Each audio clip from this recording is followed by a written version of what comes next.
Hi everyone, this is Pedro Baez from Go for Glory Stable. I'm the managing partner and founder of Go for Glory. Along here with Charlie Longo, our general manager, and today is September 28th, 2025. This is the baby video update. As usual, please like or subscribe these videos. It helps the channel to grow. And with that being said, we're gonna kind of jump right into it. Um, from a baby perspective. The big thing going on outside before we jump into the individual horses, just the big thing going on right now is Lexington. Um, Charlie mentioned that in the video, in the summary video, where it starts tomorrow, the 29th, goes until Friday, the 3rd, October 3rd. It's in Lexington, Kentucky. It's one of the premier yearling sales of the entire industry. You can argue the entire world. And then uh, a lot of horses in there. I think, what do you say, Charlie? Almost 1,000, something like that. And Yeah, I was just looking now, 923 hip numbers. So that's a lot of babies, and there's going to be some winners in here. Hopefully, we can pick the right one. yeah, so Paul Kelly, he's so Rob is Rob Harmon. We got some yearlings with him at Goshen, so he's doing fine with those right now. We'll get into those later. Paul is now it's his turn. He likes Massachusetts program, and just give you a little background on that program. It's a Massachusetts bred program. So if the foals are born in Massachusetts, then you are eligible to be in that program if you make the payments and such. And then the best thing is they're also eligible for the where their sire is. So you'll also see like New York, Massachusetts, New Jersey, Massachusetts, Pennsylvania, Massachusetts. So where the horses can actually race in both programs. And then Massachusetts, the programs is all the way begins in late September and then goes into October, the month of October. So you can actually double dip if you want, especially as 3-year-olds, and you can do both. The main program that your sire is at, plus the Massachusetts. It's a nice little gem over there. It's not easy. Um, don't think it's easy. It's not easy. A lot of these horses are pretty good that are in Massachusetts. There's just not that many of them. So because there's not that many of them, sometimes you get these crazy small fields and they're racing for 75,000, like we see with Geologic, 4-horse race on tomorrow for 75,000. And but you still need quality horses. You still need, I was talking to Paul about that yesterday, and that was just or 2 days ago, and we're talking about Lexington strategy, and I was like, man, Paul, it'd be great if we can kind of get them cheaper. And he said, no, I agree, but he said it's the reality is to compete at a high level in that program, you do need quality, meaning you do need well bred. They got to come from good families. Typically, Paul likes to buy from large breeders like Lindy Farms, who's been successful in Massachusetts for many years, decades, you could say. And he likes to go after the Walners and the Chapter Sevens and the Muscle Hills, but those are very expensive. So we'll see how it goes this year. We might go after more like International Money, who's still very good.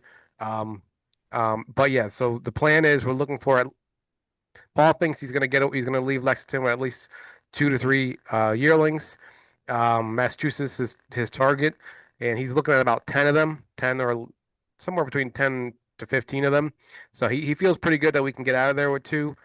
We got the group. Uh, if you're interested, please reserve your spot on the website or reach out to Charlie and I.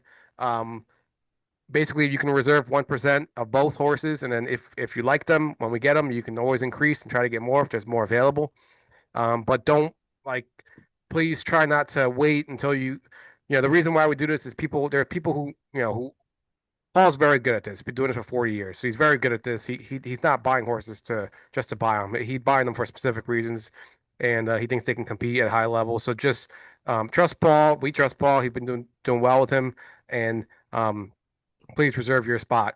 You can either do it on the website or reach out to Charlie and I. We can get you in. Mm. And Um, Pedro, the other thing too, I wanted to point out, which I also mentioned in my summary video, is that I did get down to Paul's barn um, down in Florida this past spring, and I was very, very impressed with the operation, with their work ethic. And I think it's also important to mention to our group that um, Paul looks to keep his stable at a very reasonable number between 10 and 15, as opposed to some of the other bigger trainers who might have 50, 100 horses. So what that means to me is the horses get a lot more attention.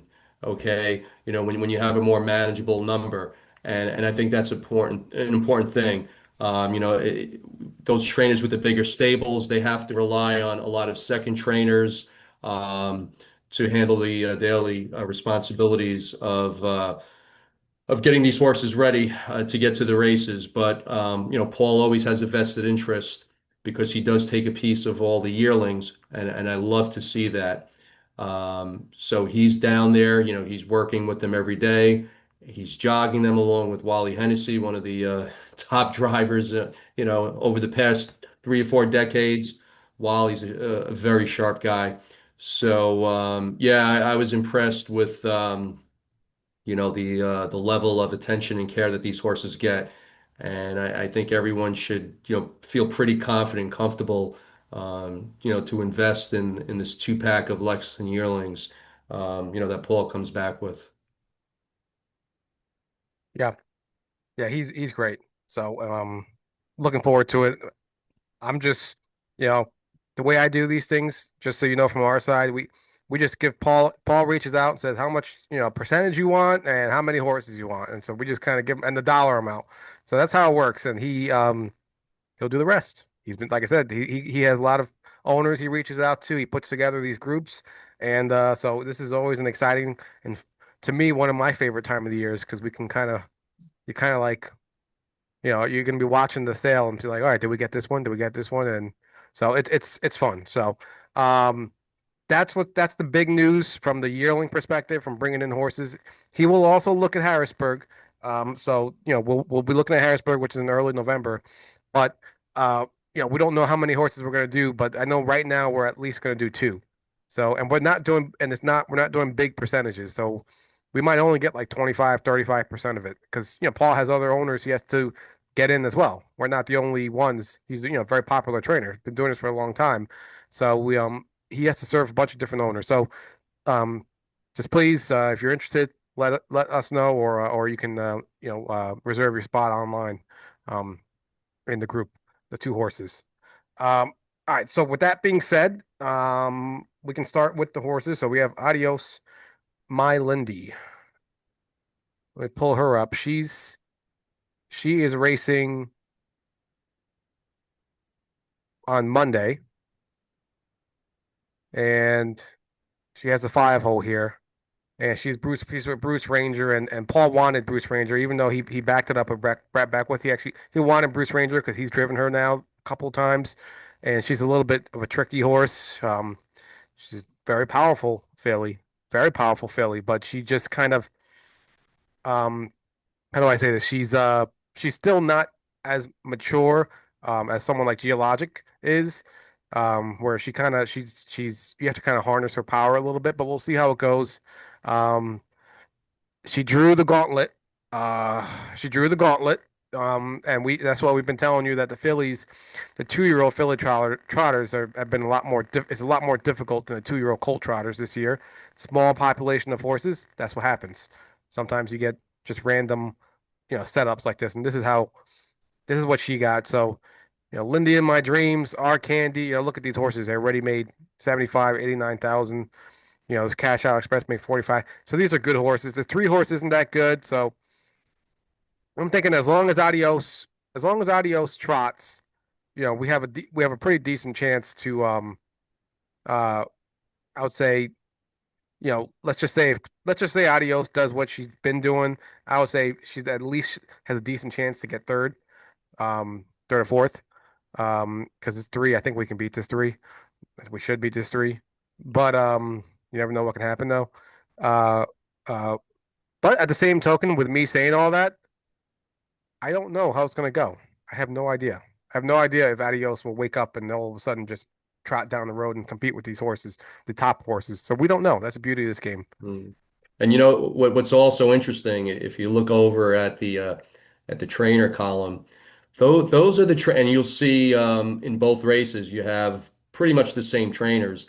Um, Domenico Cesare, he's the lead trainer for Lindy Farms, and you also have George Ducharme and Linda Toscano. So those are the three big ones that historically always seem to make an impact in the Mass Sire Stakes. So those are the trainers to beat, and it's great that Paul is in that company. So those are pretty much the top four.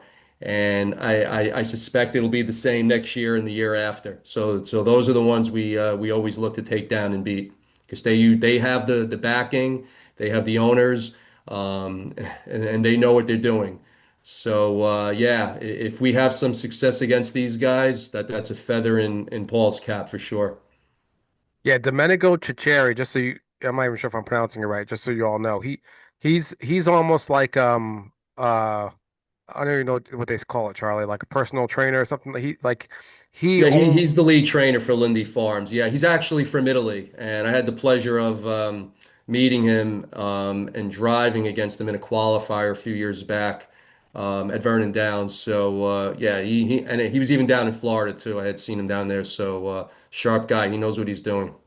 Yeah, and all he does is Lindy Farms. So like he just Mhm. works for so Lindy Farms is a big gigantic breeder in the Connecticut, Massachusetts area. I think Frank Antonacci, I think Mhm. that's his name, is Yeah, Frank the Antonacci. Yep. it's Frank Antonacci Senior, I want to say, is Hmm. the one who owns it all, and he owns like a very him personally, he owns like a very large waste management company in Right. that Northeast area. So he's made many millions from that business, but he also has this very successful Lindy Farms group. So they were probably one of the first to really go heavy on Massachusetts breds when it first rolled out, or not when it first rolled out, but they've been going heavy on Massachusetts bred for decades and or years at least.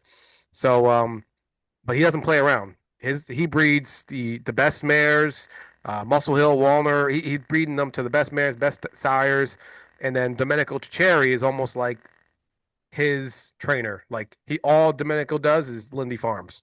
Like if we went to Domenico and said, "Hey, can we get a horse with you?"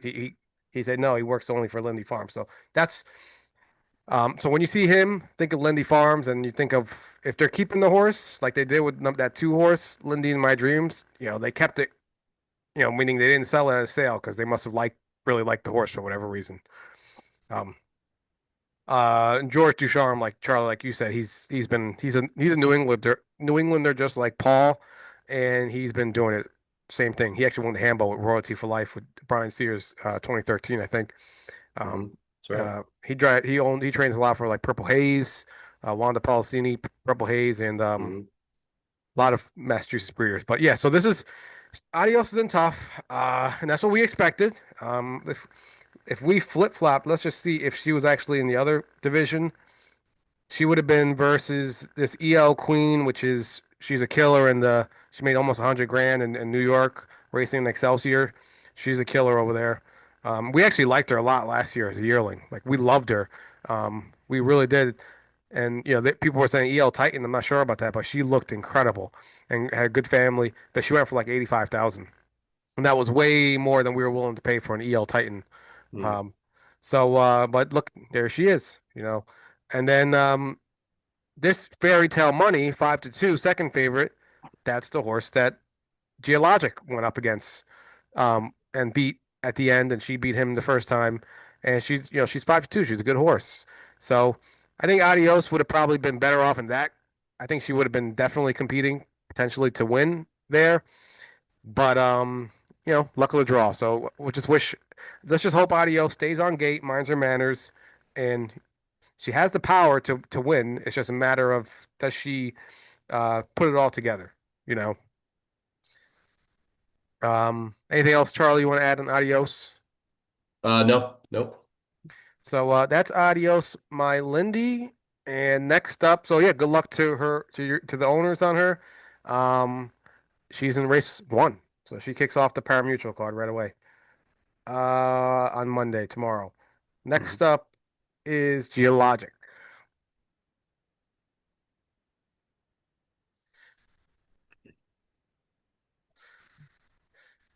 So Geologic, he's in a non-betting race right before it starts. So just as a reminder, um, if you have RTN.TV subscription, then if you turn it on, you turn it on around this time, 120 or 115, 110, you should see it. They will televise it on RTN. If you use certain betting systems, some of them will have it up. Some of them I heard don't have it.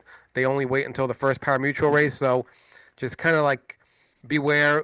I got to remind myself to I maybe might try to record it on my phone or on a TV because you can't, since non-betting races, they don't have replays available.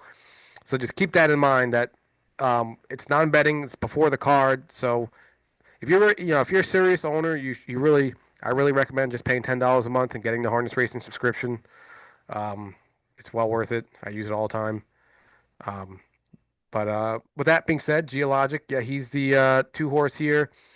This horse, Mother's Money, to me, it's a two horse race. This conservative plan, he breaks 24/7. He's just hasn't shown much at all. And this Brewster Baker is okay. Geologic has eaten his lunch already a couple times. Um, but this Mother's Money is pretty legit. So let me pull up to show you who he is. He's with Domenico Ciccieri. This is Mother's Money. He was a $70,000 Lexington yearling. You see, he's a great sale. International Money. So you don't really see too many international monies go for 70 grand. So that means he must have had a pretty good family and Mhm. looked good on top of that. Um, and yeah, looking at his lines, he had an okay first race ever, 59 for a minute. He did it 59 and 4 back half his first time out, 59 and 3 a minute and 1. So he actually went like 57 and 1 on that second qualifier, which is a pretty strong back half. 28 last quarter. He broke though. And then you see here he was competing in the kindergarten and he actually won a leg. Um, I wasn't too impressed with this. 58 and 3. He went like 57 and 3 back half. So, I wasn't too crazy with that in the mile. This last race though, up in Woodbine at the Champlain, it was kind of like an eye opener. So he went 58, 59 first half, 55 and 4 back half. So, um, you're flying when you go 55 Mhm. and 4 for a trotter, 2-year-old trotter. Um, he's going to so it's a two horse race. Um, and I'm not saying when I say when I'm talking this horse up, I'm not saying Geologic can't compete either. I'm just saying he's a good horse. So, um, it's a two horse race in my mind. I think Geologic, I'm trying to pull up his lines right now. I'm going to show you comparatively. He does stack up very well. Um, but that horse is pretty good. And they bought him for a reason. So here's Geologic. And he's the good thing with him is he's shown 56 and 2 already on the 5/8. His last race was the most impressive, where he went in 57 and 1 back half, 27 and 3 last quarter. So right now, to me, those two horses are on par with each other. Um, so, but it's all gonna come down to the race. So I mean, I don't know, Charlie, if you have anything to add? Um, It's going to be a tough one. The other one shows, five straight races. He's improved his time, and I think at Woodbine, I think he went 54 and change, if I'm not mistaken. That was a yeah, 54 and 4, very very impressive. So yeah, for sure he's going to be the horse to beat. Who knows though? He does show one line where he does break. Um, Maybe we get lucky and he throws in some steps there, but. Yeah, if we can beat this horse this week, then I'd say, yeah, we got something special. And even if we don't, but he keeps up with them and is a close second. We still should be very very pleased, and we have something to look forward to for sure. and I think you see here, Brett Beckwith actually drove him 3 times. So Hmm. if Brett they didn't update the thing here because it's a non-betting race, but if Brett chooses Mother's Money, don't panic, don't do anything like that. Um, Domenico Ciccieri this year looks like he's using Brett now a lot. Last couple of years, he's been using Bruce Ranger pretty much for all the mass races and Yannick Gingras. Um, this year he's been using Brett a lot, so So meaning Brett is showing a little bit of loyalty to Lindy Farms and Domenico, which you can't blame them. They got monsters that they're rolling out every year. Um, so and Brett's driven this horse 3 times. So Mhm. if he picks that horse, don't panic or anything. We'll probably get Yannick Gingras, Hall of Famer, which you know there's no harm in Yannick Gingras. He's done very well with Paul at Massachusetts. Mhm. It's just a question of how the trip's going to go. I'm hoping in a perfect world to me, we can get Geologic gets in front of that one. He can get in front of that one off the gate. And I would actually like if Mother's Money is like on the lead, and then Geologic has a target, and then he can kind of in that last quarter just make it a sprint and try to beat that horse. Yeah, I Um, don't think we'll have any problem getting around the one. As most of you are aware, the one hole is not ideal on a 5/8, and the outer horses, 3, 4, and 5 have the biggest advantage. So yeah, two is better than one on a 5/8. So that might just be enough to get him off the gate and ahead of the one, and just hopefully just get a two-hole trip the whole way. yeah, that's what I'm hoping. 2 hole right behind that three, and then we'll see if we can either go on the inside or go on the outside and try to beat him at the end. Hmm. But I think those 2 horses are going to be. I think by the half, it's going to just be 2 horses racing. I don't think the other two are going to be keeping up, um, unless unless Brett slows it down like crazy, which you never know. But we'll see how it goes. So that's a big race, and good luck to everyone who has Geologic. We actually have a pretty big percent of him with Paul, like 45% in total. So we got a lot of people on him. Um, and he was an 82,000 yearling, so that's why we say sometimes I don't want to say you got to spend money to make money, but sometimes these horses, especially for the mass program, you got to pay up a little bit, a little Hmm. premium to be in this type of race. And so, but the Captain Corey's in general, Captain Corey's, if you all haven't been following, have been killing it this year. This is his first year as a sire. His baby's first year, 2 year olds, and he's been killing it in Pennsylvania and in big races. Captain Corey he was a Hambletonian winner for Okies Fonstead. Um, and he's a Goo Goo Gaga, which is from a pacing line, so it's a really weird Hmm. Yeah. trotting sire. But yeah, he's come out firing. All right, let's move on to the next tour. So Seven Seagrams, Seven Seagrams. She is with Rob right now, Rob Harmon at Big Z, and she is she's doing fine. So right now, so her and so we'll just kind of talk about them both together. So her and uh, Solar Queen, they have both been um, broke. So meaning like they got used to wearing the harnesses and things like that. I actually have a video with Rob jogging 7 Seagrams, and we'll send it out. We can send it out to the group as well. So we'll just show it to you right now. It's a little grainy, but that's her. And they're just jogging, and remember, she's a green yearling.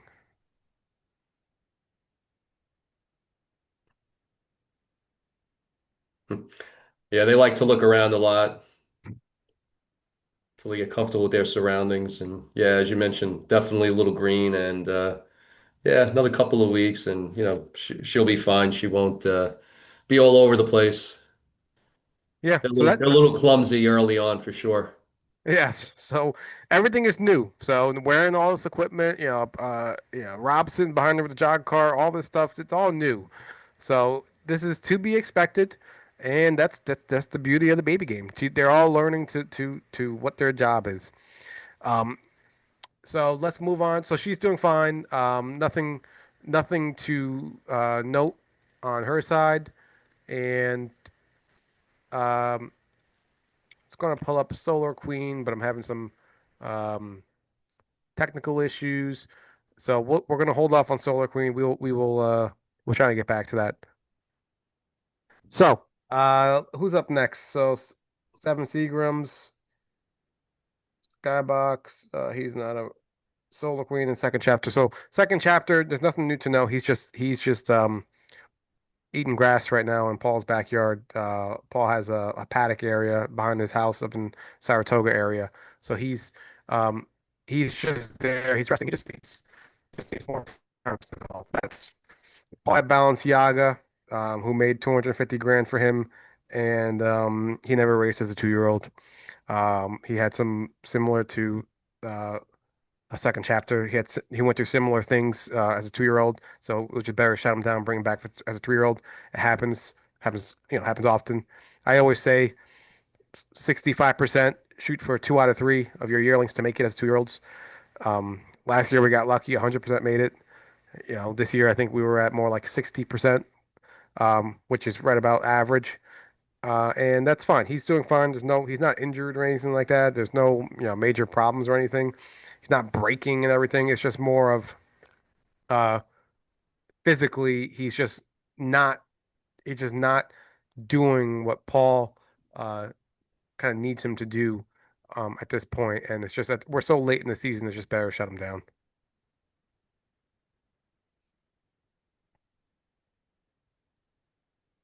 All right, and this is Solar Queen.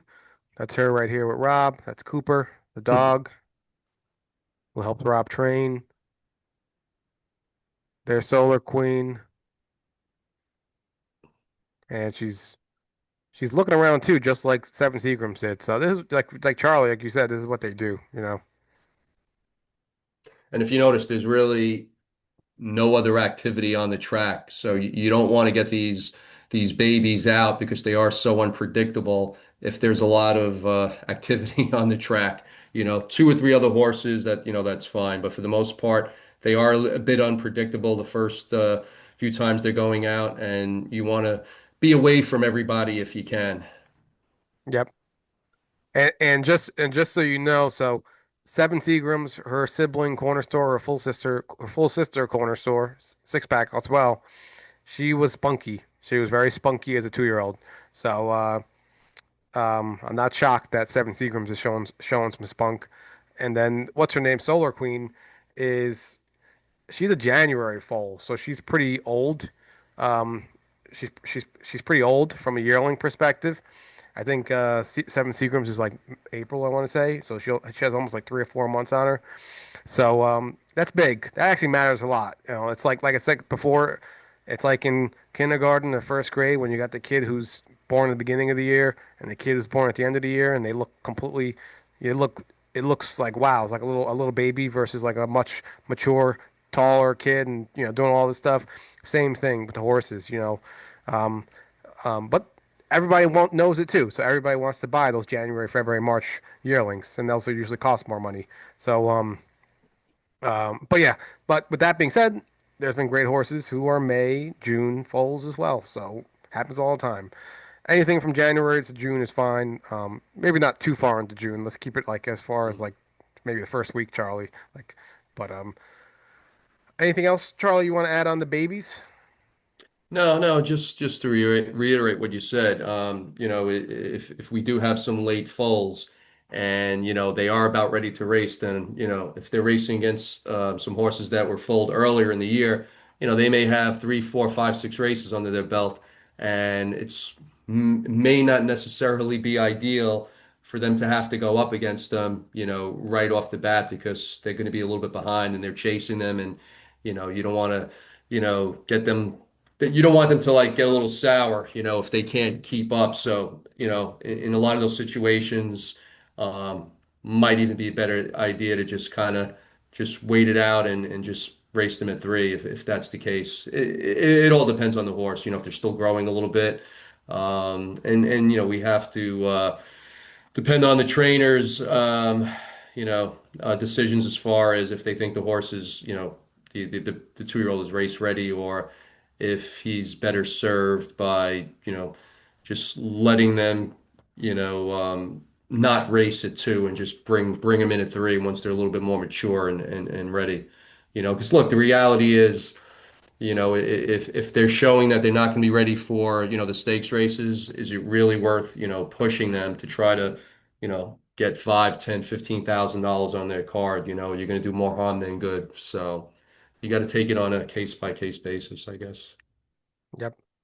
Yeah, we had Gorn in Vegas last year. She was a early June foal, and yeah, she as a 2-year-old, she just she was she kind of showed a little bit. She had some flashes that you were kind of like, oh, she's actually pretty good.